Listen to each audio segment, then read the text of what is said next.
Hey guys, we haven't seen a whole lot of information about the Blackout Battle Royale mode for BO4. We've been given just a little bit of information regarding its size, and the community has gotten together to figure out like what exactly is the size of this thing, how does it compare, and how does it compare to games like Fortnite's Battle Royale size. During the BO4 reveal back in May, David Vonderhaar announced the Battle Royale mode, and he briefly spoke about its size and he compared it to Nuketown. I'll let you guys listen to that part. All in the biggest map that we've ever made, over 1,500 times bigger than Nuketown.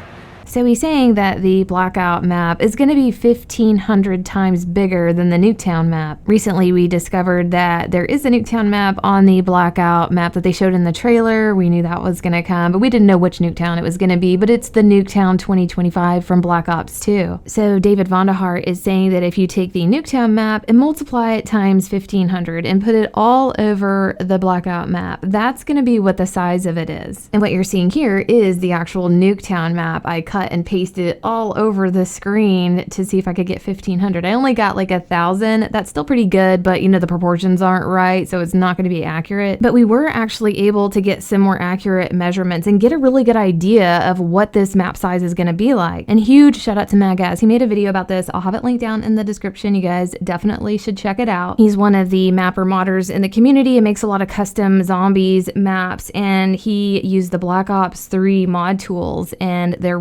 Radiant program to go in and look at the Nuketown measurements and come up with some numbers. He was able to figure out that the Nuketown map is almost 500 square feet in size, and based on that times 1,500 gives you about a 3 square mile size map for Blackout. After I had seen his measurements, I actually looked at the map that they showed us in the trailer, and there's a lot of squares on it. There's an actual grid, and with him saying that Nuketown is almost like 500 by 500 feet, then I was able to figure out that one of those little tiny squares was about 100 square feet. You can see some boulder lines around those little squares, and each of those bigger blocks has 100 of the little squares in it. If you take one side of one of the bigger blocks, you can calculate it out to where it's about 5,000 feet, which equals almost a mile. And if you look at the whole length of the thing, yeah, it equals about 3 miles. So Madgaz is correct about his calculations with what he saw in Radiant, and also based on this trailer image, with Vonderhaar saying that the Blackout map is going to be 1,500 times the size of Nuketown, and this entire section right here is covering what would be considered 1,500 Nuketowns. It's making it seem like everything we're seeing here is playable area. So it's possible that the outer edges that you're seeing that don't have a lot on it are going to be filled up with locations that we can go to. We're just not seeing that yet, and they haven't revealed everything to us, obviously. So now that we have a pretty good idea of the size of this map, we can start comparing it to other maps. And for example, Fortnite's Battle Royale map. The Fortnite community has mapped out the size of Fortnite, and you can see there's also a grid on top of this map, and every block is 250 squared meters, which makes the width of the Fortnite map a little over 2,300 meters, and that's about 1.5 miles in width. If you compare that to the Blackout map size based on the calculations that we've done, it is 3 miles squared, and that makes it twice the size of the Fortnite map, which makes perfect sense. This map needs to be huge because they're going to have land, sea, and air vehicles that we can travel on. On the Fortnite map, if you were to go from one end to the other, it would take you about 9 minutes running, and for the Blackout map, it's going to take you anywhere between 20 to 25 minutes, like walking and running. So the Blackout map is huge, and I haven't been able to compare it to like PUBG or anything like that, but you guys get a pretty good idea of the size now. But I hope this helped you guys out, and we'll see you next video.